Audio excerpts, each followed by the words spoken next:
Test. Oh yeah, looks like I'm good. Okay.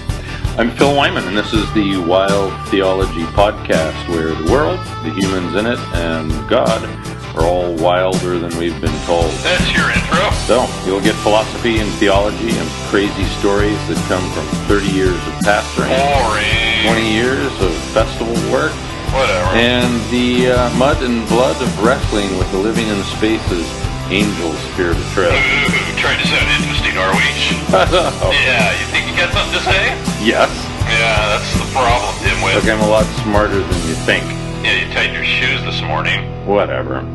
We're Phil Wyman, and this is Wild Theology, where you get to argue with your own ideas. And lose. That's the point. We appear to live in a world of increasing social and intellectual tension.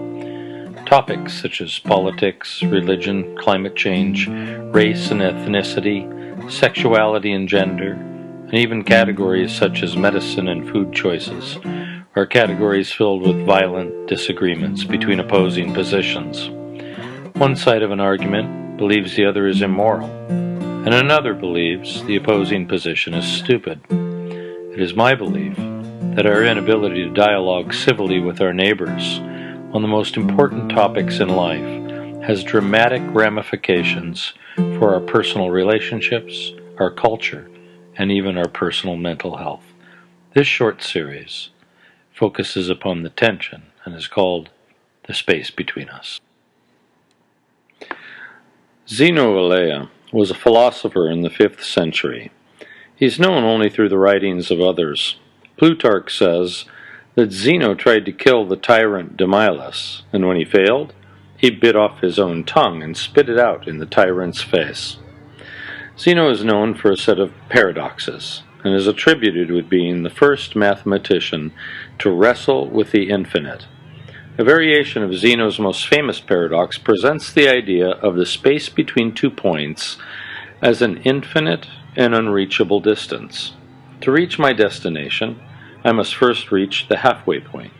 Yet once I reach the halfway point, I now have a new halfway point to reach before I can reach my destination.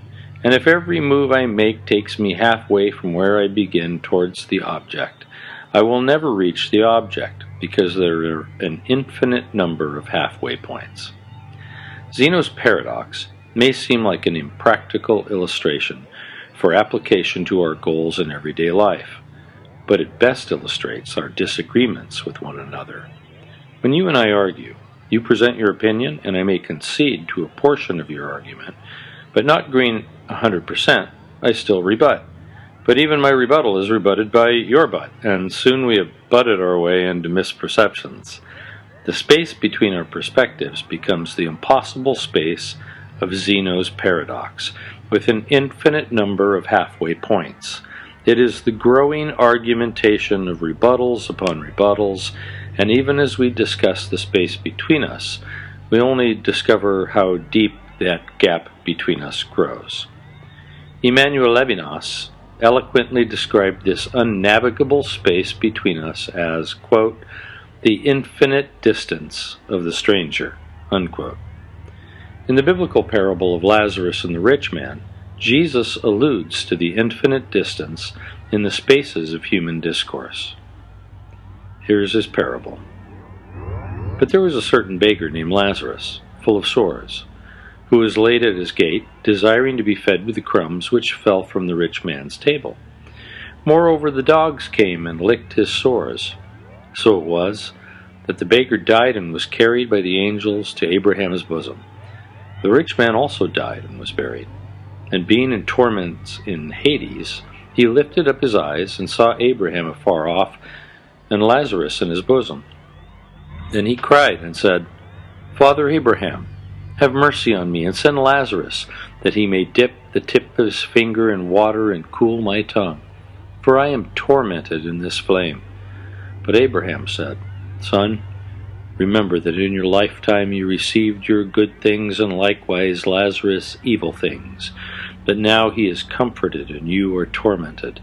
And besides all this, between us and you there is a great gulf fixed, so that those who want to pass from here to you cannot, nor can those from there pass to us." Then he said, "I beg you, therefore, Father, that you would send him to my father's house. For I have 5 brothers, that he may testify to them, lest they also come to this place of torment." Abraham said to him, "They have Moses and the prophets. Let them hear them." And he said, "No, Father Abraham, but if one goes to them from the dead, they will repent." But he said to him, "If they do not hear Moses and the prophets, neither will they be persuaded though one rise from the dead." In this parable, Jesus describes an impassable space in hell as a, quote, "great gulf fixed," unquote, which cannot be crossed. And the same fixed gulf is found in the hearts and minds of the rich man and his 5 brothers. They would not be persuaded to change their ways, even if someone rose from the dead to speak to them. This impassable fixed gulf is already fixed inside them. Perhaps it is not the gulf, nor Abraham, that is immovably rooted. Perhaps it is the rich man and his brothers, who are in fixed positions of prejudice, expectation, economic privilege, and intellectual justifications for oppression and carelessness. In theology, Calvinism and Arminianism have debated an impassable divide for over 400 years, and the core of the debate finds its source in the first 5 centuries of Christianity. In American politics, the divide between left and right is so severe as to have almost no commonality in our current age. The party platforms between Democrats and Republicans look like strategic oppositions and battle lines. The polarization of our social interactions into overly simplified lines of left and right, good and evil, and right and wrong, is the exteriorization of our internal conflicts. So, I am forced to ask if I am any different than the rich man and his brothers, and I must answer that I am not. The same fixed gulf is in me, and it is in you. Like the rich man, we are fixed, rooted in our own perspectives, even prejudices, which we cannot shake loose. And in these perspectives, we become participants in creating the infinite and uncrossable space, a space between ourselves and our friends, ourselves and our family, ourselves and our neighbors, and even ourselves and people in other religions and other nations.